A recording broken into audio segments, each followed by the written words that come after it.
My graduation row was empty. No family, no applause. So I looked into the Livestream camera and said, "Thanks for never believing in me." Hours later, even my aunt was crying in my DMs. My name is Sarah Martinez, and yesterday I graduated summa cum laude from medical school. You'd think that would be cause for celebration, right?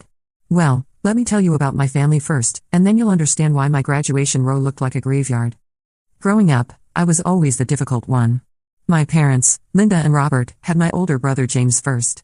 James was their golden boy, captain of the football team, popular, charming, but barely scraped by with C's and D's.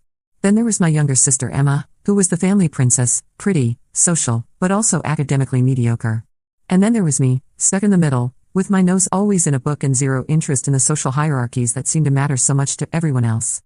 From the time I was maybe 10 years old, my parents made it clear that my academic achievements were nice but not really important. When I'd bring home straight A's, my mom would say things like, "That's great, honey, but you really need to work on making friends." When I won the science fair 3 years running, my dad would joke, "Well, someone has to be the nerd in the family." But when James scored a single touchdown or Emma got asked to homecoming, suddenly it was time for celebration dinners and Facebook posts. The real breaking point came during my senior year of high school. I had been accepted to a prestigious pre-med program with a full scholarship. Full ride? Everything paid for. But my parents were more excited about James getting accepted to the local community college for general studies and Emma making varsity cheerleader as a sophomore. At dinner the night I got my acceptance letter, I was trying to tell them about the scholarship when my dad interrupted me. "Sarah, that's nice and all, but you need to be realistic. Medical school is incredibly expensive, and frankly, we're not sure you have what it takes. Maybe you should consider something more practical." My mom nodded along, setting down her coffee cup with a sigh. "Your father's right. And besides, you'll probably just end up getting married and having kids anyway. James is going to need our support for college, and Emma will too when her time comes." She worked as a receptionist at a dental office, and my dad managed a small hardware store, steady jobs that had always been enough for them, but they'd never understood ambition beyond comfort. That's when I realized they had never planned to help me pay for college at all. The money they'd been saving in their education fund was exclusively earmarked for James and Emma. I was expected to figure it out on my own. "But Mom, I have a full scholarship. You don't have to pay anything." "Oh, Sarah," my mom sighed, "you always were a dreamer. Pre-med is just so competitive. What if you don't get into medical school? Then what? At least if James gets his associate's degree, he can get a decent job." My Aunt Carol, my mom's sister, was there that night. She laughed, actually laughed, and said, "Linda's right, Sarah. You're setting yourself up for disappointment. I've never seen you as the doctor type anyway. You're too, I don't know, awkward with people." That was 8 years ago, and I swear it still stings like it happened yesterday. But here's the thing, their doubt became my fuel. Every time I wanted to quit during those brutal pre-med courses, I remembered my dad saying I didn't have what it takes. Every time organic chemistry made me want to cry, I thought about my mom assuming I'd just get married instead. Every all-nighter during medical school, every failed practice exam that I had to retake, every time I felt like I was drowning, I remembered that dinner. I worked 3 part-time jobs during undergrad to cover living expenses my scholarship didn't handle. I tutored other students, worked in the campus bookstore, and did data entry remotely until 2 a.m. most nights. My GPA never dropped below 3.9. I scored in the 95th percentile on the MCAT.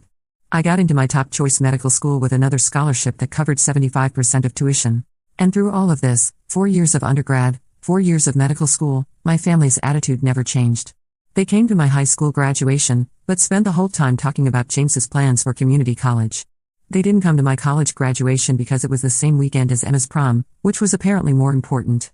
When I got into medical school, my mom's response was, "Well, let's see if you actually finish."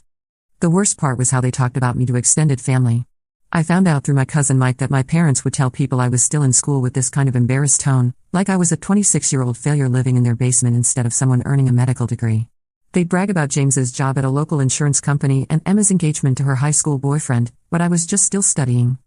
Meanwhile, James had dropped out of community college after a year and was working dead-end jobs.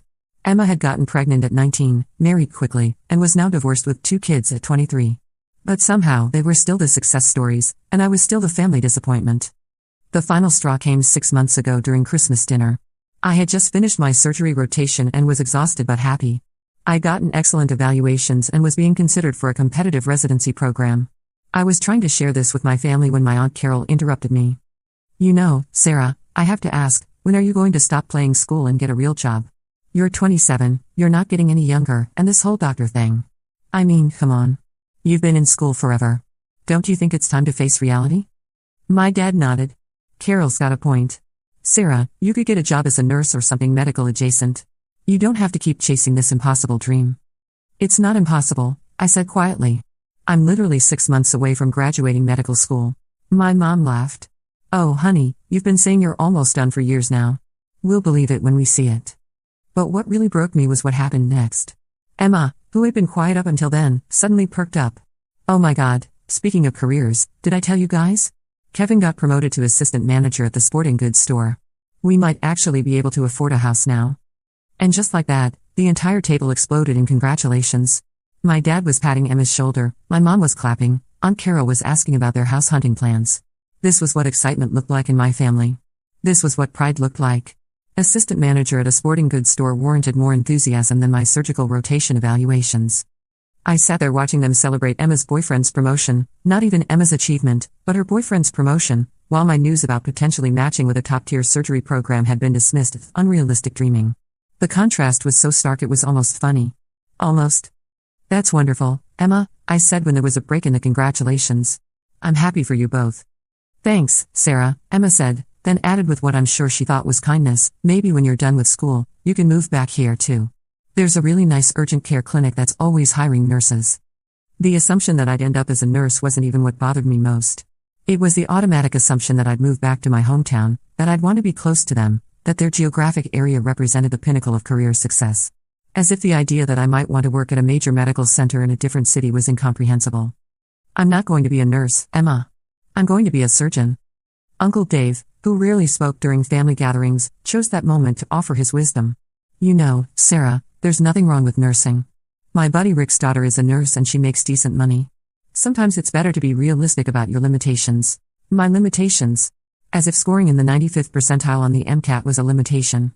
As if graduating summa cum laude from my undergraduate program was settling. As if getting into medical school on scholarship was just lucky. What limitations are those, Uncle Dave? I asked. He shifted uncomfortably. Well, you know. Being a surgeon is really demanding. Long hours, high stress. And you've always been kind of sensitive. Sensitive. That was their code word for the fact that I'd shown emotion when they dismissed my achievements. That was their explanation for why I'd gotten upset when they forgot my birthday 3 years running but threw elaborate parties for James and Emma. I was sensitive because their treatment of me hurt my feelings. Dave's right, my mom jumped in. Surgery is really competitive, Sarah. Maybe you should consider family medicine or something less stressful. Less stressful. As if any medical specialty was unstressful. As if I hadn't already proven I could handle stress by working multiple jobs while maintaining a near-perfect GPA. As if I hadn't just successfully completed a surgery rotation where I regularly worked 80-hour weeks. I've already been working in surgery for the past 3 months, I said. My attending physicians think I have real potential. Dr. Williams said I have some of the best suturing technique he's seen in a student. That's nice, dear, my mom said in the same tone she'd use if I told her I'd learned to tie my shoes. That's when James decided to contribute to the conversation. You know, Sarah, maybe Mom and Dad are right. I mean, look at how long you've been in school already. Don't you want to start making money? Start a family? Live in the real world? The real world. As if medical school existed in some fantasy dimension. As if the patients I'd helped treat, the surgeries I'd observed and assisted with, the life and death decisions I was learning to make weren't part of the real world. I'm living in the real world, James. I'm just living in a part of it that requires more than a high school education. The words came out sharper than I intended, and the table went quiet. James's face flushed red. There's nothing wrong with honest work, Sarah. Not everyone needs to be a big shot. I never said there was anything wrong with honest work. But there's nothing wrong with ambitious work either. My Aunt Carol leaned forward then, and I could see she was gearing up for one of her lectures. Carol had always positioned herself as the family wisdom dispenser, despite having never achieved anything particularly noteworthy herself. Sarah, honey, I think what everyone is trying to say is that we're worried about you. You've been so focused on this dream for so long that you haven't built a real life. When was the last time you went on a date? When was the last time you just relaxed and had fun? You're missing out on your 20s. Missing out on my 20s. I was 27 years old, in excellent health, learning skills that would allow me to save lives, and building toward a career that would give me financial independence and intellectual fulfillment. But because I wasn't married with kids like Emma or working a dead-end job like James, I was missing out. I'm not missing out on anything, Aunt Carol. I'm building something. But what if it doesn't work out? She pressed. What if you don't get into a good residency program? What if you can't handle the pressure? You'll be 28 with no real work experience, no husband, no backup plan. That's terrifying. And there it was. The real fear underneath all their discouragement. It wasn't that they thought I couldn't succeed, it was that they were terrified of what my success would mean about their own choices. My Aunt Carol had gotten married at 19 and never worked outside the home. My parents had both settled into comfortable, unambitious jobs right after high school. James had never even tried to challenge himself academically. Emma had gotten pregnant and married young, just like our mom. My success threatened their narrative that their paths were not just acceptable, but optimal. If I could become a surgeon, if I could build a life I wanted through hard work and determination, then what did that say about their decisions to play it safe?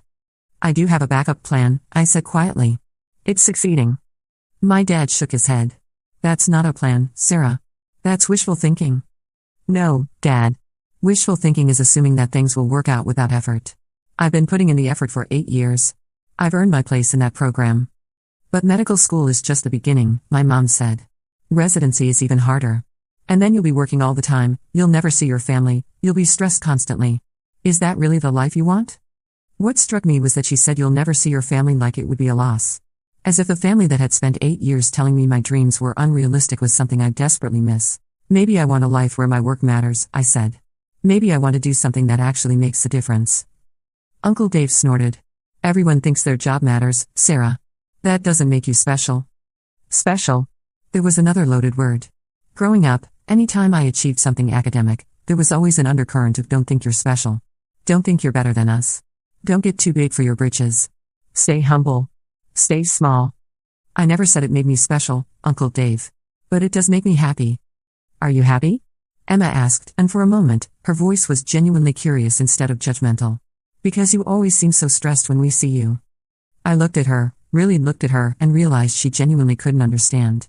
Emma had never wanted anything badly enough to work for it the way I'd worked for this. She'd never had a dream that required sacrifice, that required choosing delayed gratification over immediate comfort. I'm happy when I'm in the operating room, I said. I'm happy when I can help someone.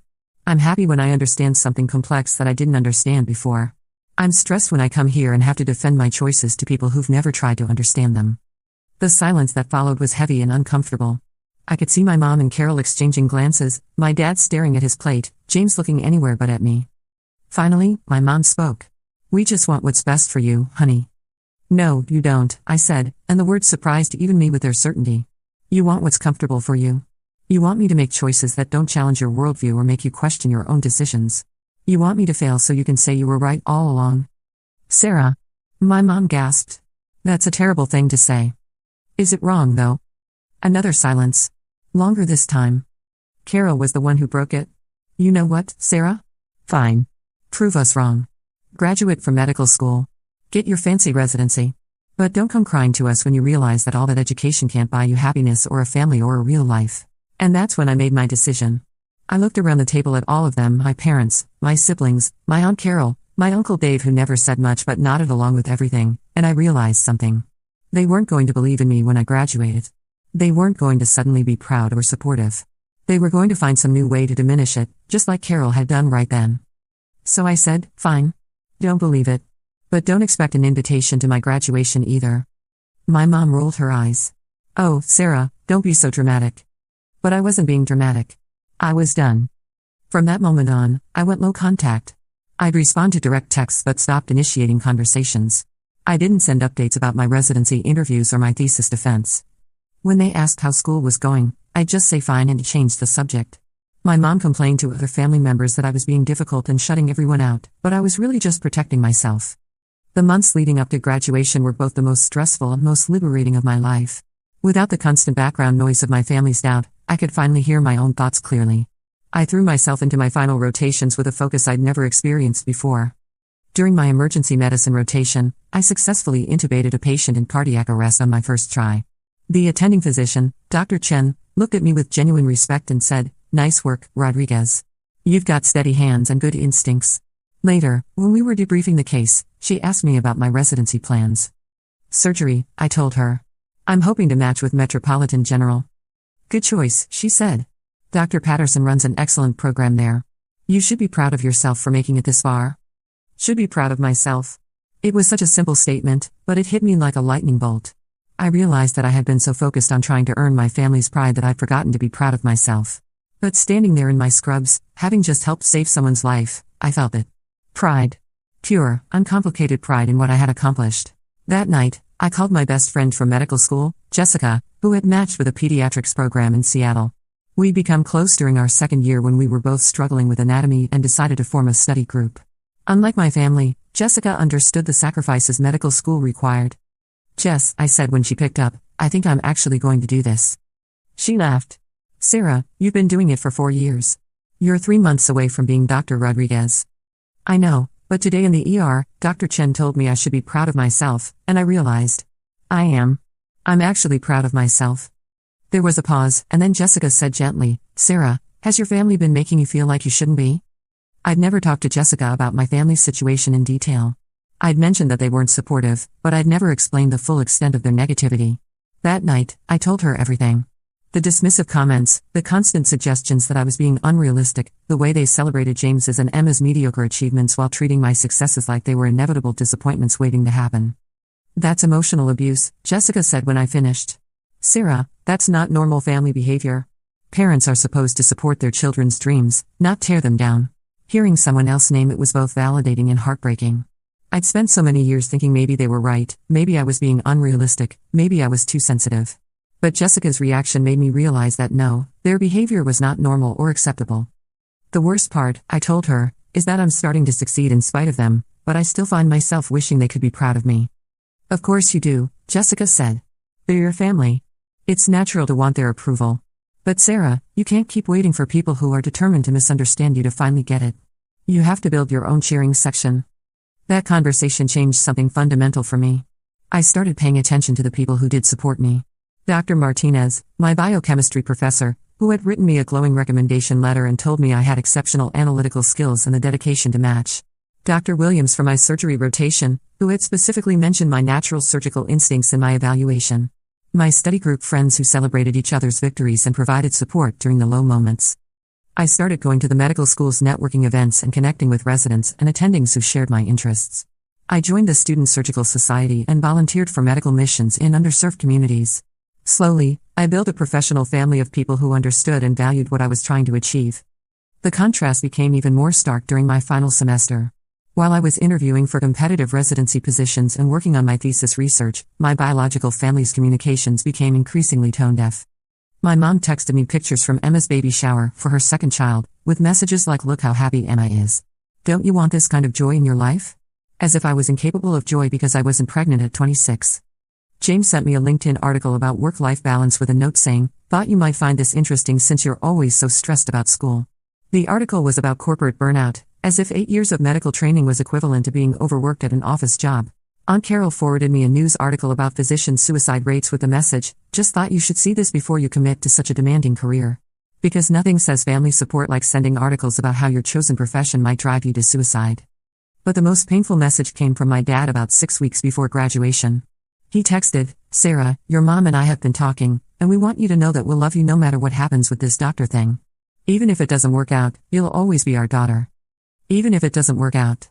6 weeks before graduation, with my residency match already confirmed, with my thesis defense successfully completed, with my name already printed on the graduation program, my father was still talking about my medical career like it was a lottery ticket that might not pay off. I showed the text to Dr. Patricia Martinez during our final thesis meeting. She read it, looked at me with a mixture of sadness and anger, and said, "Sarah, I hope you know that their inability to see your worth says nothing about your actual worth." "I know," I said, though I wasn't sure I completely believed it yet. "Do you?" she asked.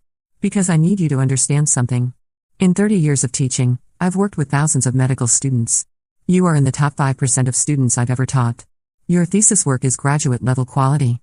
The attendings you've worked with have universally praised your clinical skills and professionalism.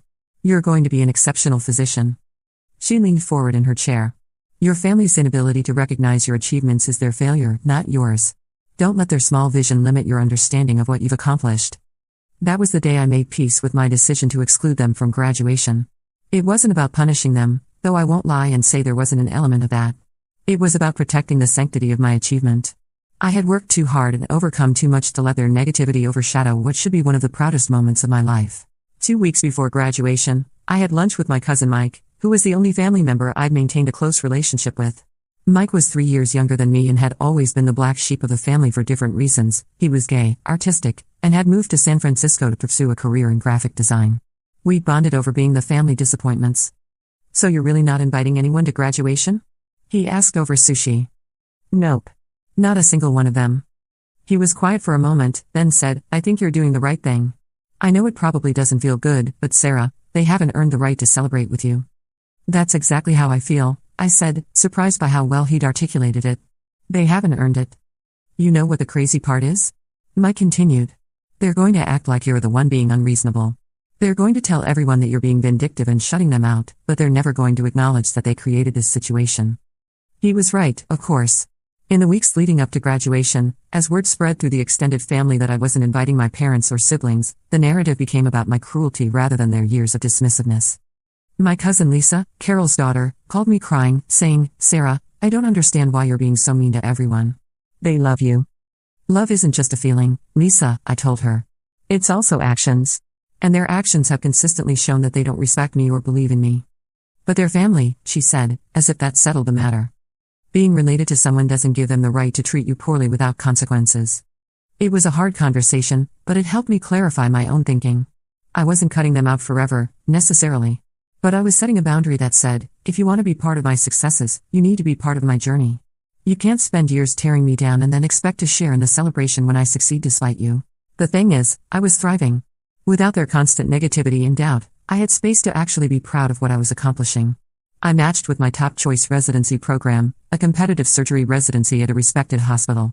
My thesis on minimally invasive cardiac procedures was being considered for publication. I was graduating not just with my MD, but summa cum laude, in the top 5% of my class. 3 weeks before graduation, my mom texted me asking for details about the ceremony. "We'll need to know when and where, and how many tickets we get."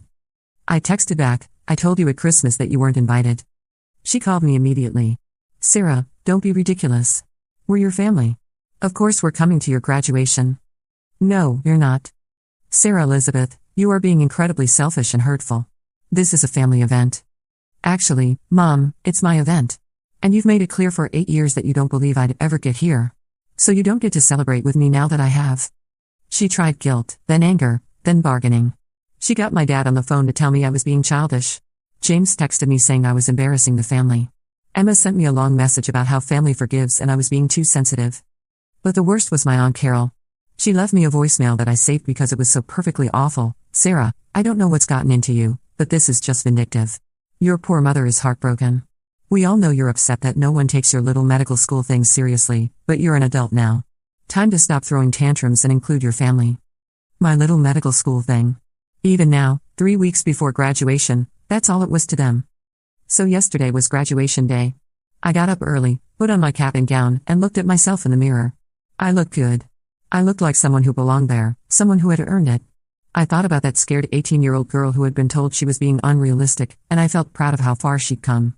The ceremony was beautiful. Our medical school does graduation in this gorgeous historic auditorium, and they live stream it so family members who can't attend can still watch. As we lined up alphabetically, I could see other students' families in the audience, parents crying with pride, grandparents with cameras, siblings cheering. When we got to our seats, I looked up at the section where families were supposed to sit. Every row around me was packed with people. My row was completely empty. Not a single person there for me. For a moment, it hit me harder than I expected. Despite everything, despite knowing this was my choice, seeing that empty row made my chest tight. But then I remembered why it was empty, and the sadness turned into something else. Something fiercer. When they called my name, Sarah Michelle Martinez, graduating summa cum laude, I walked across that stage with my head high. There was no cheering section for me, no proud family jumping to their feet, but there was scattered applause from my classmates and faculty. My biochemistry professor, Dr. Patricia Martinez, no relation, despite the shared surname, who had become a mentor, gave me the biggest smile and whispered congratulations, Dr. Martinez, when I shook her hand. Dr. Martinez. I was Dr. Martinez now. After the ceremony, I was standing outside taking pictures with some classmates when I remembered the live stream.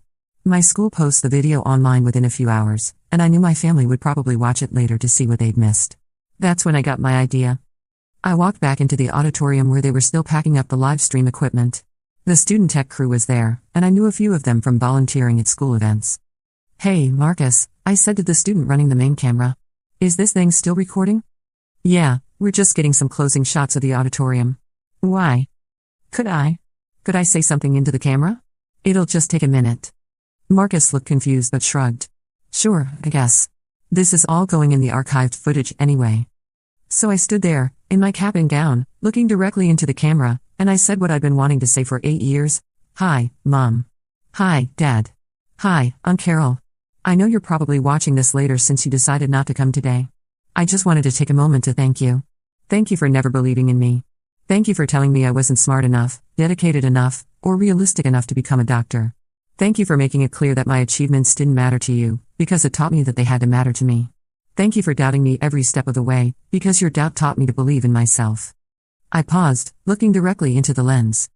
I graduated today summa cum laude from one of the top medical schools in the country. I'm starting my surgical residency at Metropolitan General Hospital in 3 weeks. I'm going to save lives, and I'm going to be damn good at it. And I did it all without a single bit of support or encouragement from any of you. So really, thank you. You taught me I could do anything as long as I didn't listen to you.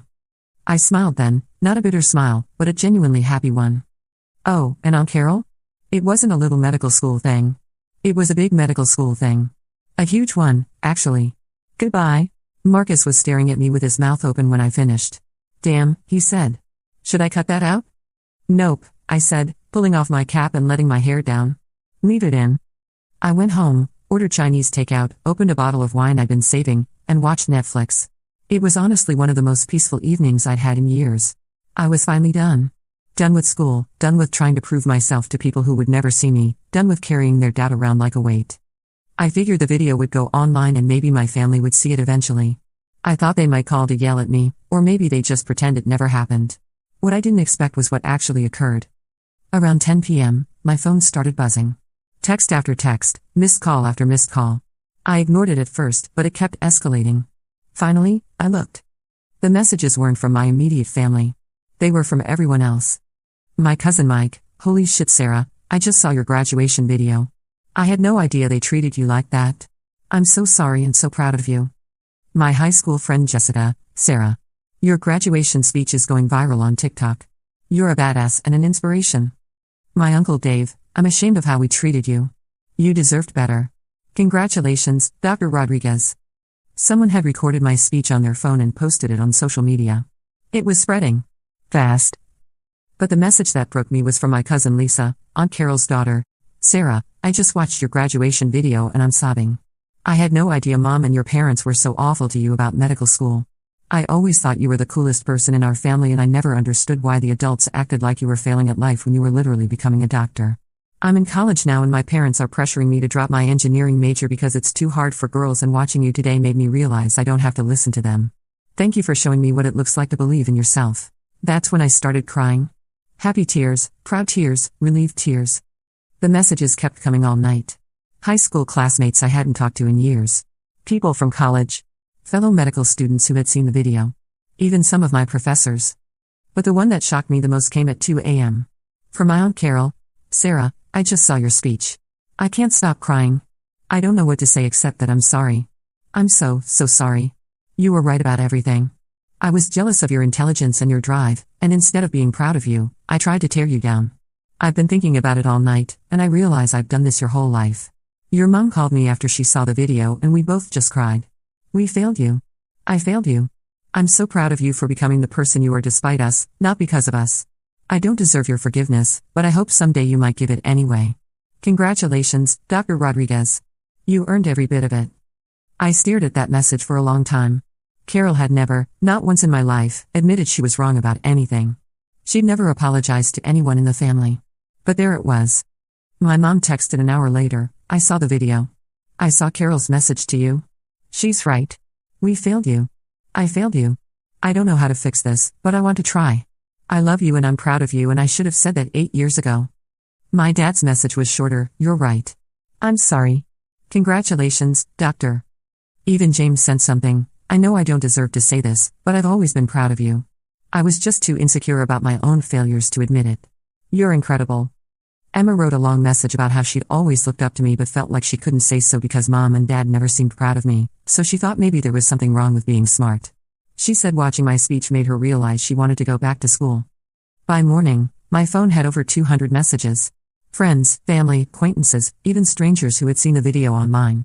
The overwhelming theme was the same: people telling me they were proud of me, people sharing their own stories of unsupportive families, people saying my speech had inspired them to pursue their own dreams despite the doubters. I found out later that the video had been shared thousands of times across different platforms. Someone had put it on YouTube with the title "Medical Student's Graduation Speech to Unsupportive Family Will Make You Cry," and it had hundreds of thousands of views. The comments were incredible: people sharing their own stories, people talking about family members who had doubted them, people saying they were going to show the video to their kids to teach them about perseverance. But the most surreal part was when local news stations started reaching out. One reporter wanted to do a story about overcoming family doubt to achieve your dreams. A podcast about women in medicine asked if I wanted to be interviewed. The hospital where I'm starting my residency called to tell me they'd seen the video and were even more excited to have me on their team. It's been 48 hours now, and I'm still processing all of this. I went from having no family support to having more support than I knew what to do with. My Aunt Carol, who had been my biggest critic, left me another message yesterday saying she'd bought 5 copies of a book about supporting children's dreams and was giving them to everyone in the family. My mom called and actually apologized properly. Not a fake apology where she made excuses, but a real one where she took responsibility.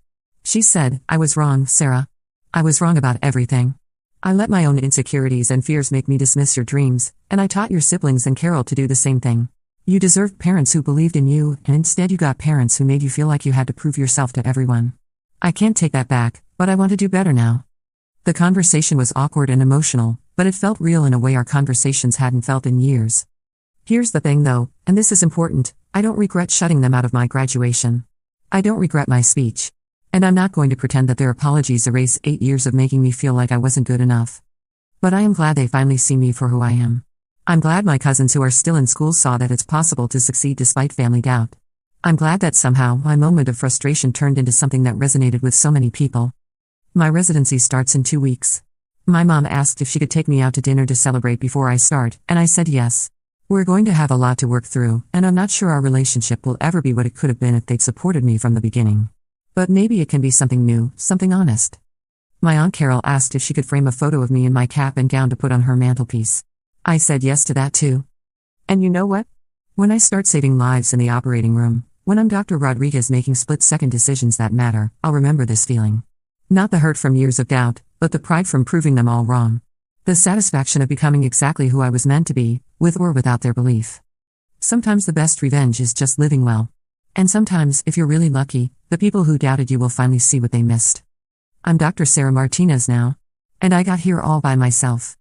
Update: I'm overwhelmed by all the responses to this post. Thank you to everyone who shared their own stories and congratulations. A few people asked what specialty I'm going into. I'm starting a general surgery residency with the goal of specializing in cardiothoracic surgery. Yes, it's going to be brutal, but I've been preparing for brutal my whole life. To those asking if my family and I have fully reconciled, we're taking it slow. Apologies are a good start, but rebuilding trust takes time. I'm hopeful but realistic. And to everyone who said my speech inspired them to pursue their own dreams despite unsupportive people in their lives, that means more to me than you know. Sometimes we have to be our own cheerleaders first, but it's amazing how many people will start cheering once they see us succeeding. Keep pushing forward, everyone. You've got this.